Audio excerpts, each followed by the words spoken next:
Well, excited for our guys. I think the part that they've really been doing since we got together last January to where we are is taking every day for what it is. Got a little edge to them, a little way to go about their business. Put in a good week of Central Michigan prep. I thought today was a really, really good day.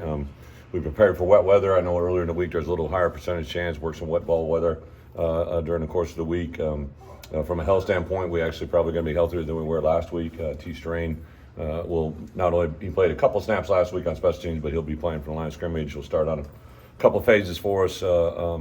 Everybody else, there are some things coming out of the game, but nobody's going to be limited as of right now. And we'll see where we get to on Saturday. And excited about the opportunity. I know it's a homecoming event weekend for everybody involved. So on the inside of this building, I don't know how much homecoming plays into it, but I know from the outside world it's a big deal. So excited for that opportunity for all of our fans, and hopefully put together another nice crowd for our game at 11 and see where it goes. We talked about Tyler on Monday, and it seems like him and Xavier have some positional overlap. Like, how do you kind of work that in, given Tyler Strain? Given that Xavier's did what he did. Yeah, so going back last spring, we were playing Xavier a lot of corner and T. Strain a lot inside, and then I think it was week 2, week 3, Tyler had a little soft tissue issue pop up, so we moved Xavier in there, and then he wasn't cleared for game 1. He was for game 2, but didn't get cleared close to the prep time. So, the thing about Xavier Scott is just the versatility that he brings. He plays literally, I tell scouts all the time, like, I really wish I could tell you what he's going to play. I think the great thing is in the NFL, there's a thing called position flex, when you can play multiple positions, and Xavier fits into that. And really, all those guys in the back end, Miles Scott can play field, he can play boundary, he can also play some from nickel and slot. Matt Bailey can play some boundary, play some free, he can also play in the box backer. So those 3 guys in particular are very versatile in our defense. Central Michigan's a team that likes to throw it downfield quite a bit. What kind of challenge does that present to you? Well, they're very talented on the perimeter. I think their wide receivers are probably one of their stronger units overall. Do a good job. I really have a lot of respect for their center. I think their O-line is a pretty good O-line. Their center especially is a good player. Quarterback, obviously, really their whole team kind of between the first game and the second game, kind of a tale of 2 different scenarios. But yeah, they can throw the ball. They, Coach McElwain I've known for a long, long time, and obviously the prowess that he has offensively, they want to get the ball vertically down the field, and both in run, play, action, RPO game. Coach, there's a shorter week next week. Does that kind of change what you do this weekend after the game? No, next week stays next week. We play for 11 o'clock kickoff on Saturday. As coaches, we do things, I should say as head coaches, but my staff, my players, they don't know anything. They're just focused on Saturday. That really doesn't change. Aaron on Monday kind of went down the list of all the assistants and GAs and analysts, I guess, if you still call them analysts. Like, broadly, what do you look for when you're looking to bring in some of those guys? Great question, but I really say I don't cookie cut anything, right? Like, I've never been a guy that tried to put guys in boxes or, players and coaches. I just kind of take each coach for what it is. Obviously, I've known Aaron for a long time, right? So I knew about him. Next guy in command would be, Terrence Jamison. I've known him forever. Archie, Clint, and Corey.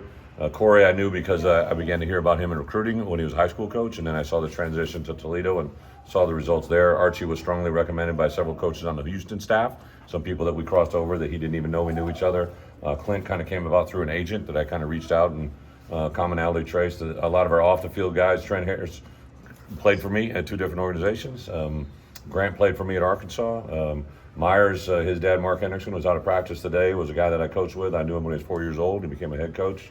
I don't know who else. K. Rich played for me. A lot of former players. I feel old, right, because so many former players are coaches. But I thought that side in general is bonded, but it's all – Aaron has done a really good job of making that come together. I was busting him up the other day because he bought breakfast for everybody into the building for the defensive side. But we also had a lunch buffet set up downstairs. So I said that's a sign when you're making too much money when you're buying breakfast that doesn't need to be made. So, but I give Aaron a lot of credit for making that whole room kind of go together. You've had a pretty decent chunk of time where you've had those analysts, et cetera, being able to coach on the field. What difference have you seen that make? Well, 3 big things, right?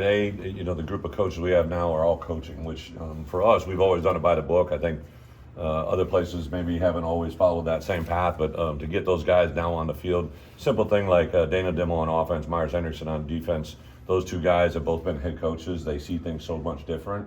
And now to get them on the side of the ball, I got Myers on defense, Dana on offense. The input they give to our staff is invaluable. And then you have young coaches like Grant, K. Rich, Trent, on offense, Byron Bell. Like Barry and Bart and him literally split the O-line. Just B. Bell is so valuable. in that regards. Danny Cameron is a guy been with us ever since I got here, and his value to have him on the field, not only coaching our guys but the look team guys. I actually jumped our look team guys today because yesterday was the first day I thought our look team didn't perform at the level we needed them to, and I made a big deal of it last night and today, and obviously the practice today was better because of it. You mentioned it on Monday, but how do you handle like getting the recruiting buzz after a win like that? And you said getting a couple of calls from guys that may not have been interested 6 months ago. How do your staff handle it? Recruiting is Dan McCartney, who's a tremendous coach. I used to idolize as a young coach. He always had a sign in his office that said, "Recruiting is like shaving. You miss a day and you look like it." Right? And I've taken that now today in today's social media world. It's a very up and down world, right? You play win and you get success, and if you have a loss and failure. So what I think we probably learn to do is manage and ride the highs and minimize the lows.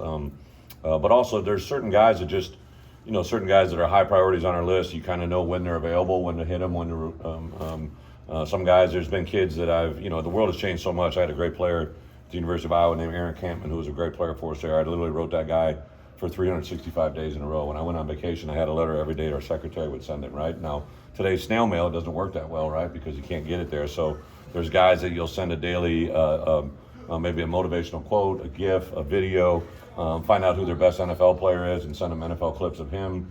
I'm not really up to date with all the artists and everything, but like just something to have fun. I think today's kids love humility, and if they know that you're trying to, get them something to kind of bond with them, that's really there. And I think the key is to strategically hit guys that have said no to you. I think in the world that we're living now with the portal world and all that goes into it, like literally right now we're paying attention to kids that are at other places that we finished number 2, that maybe they are in a situation they aren't enjoying, right? And have an awareness that they might be popping in that portal sooner than later. Okay. Just a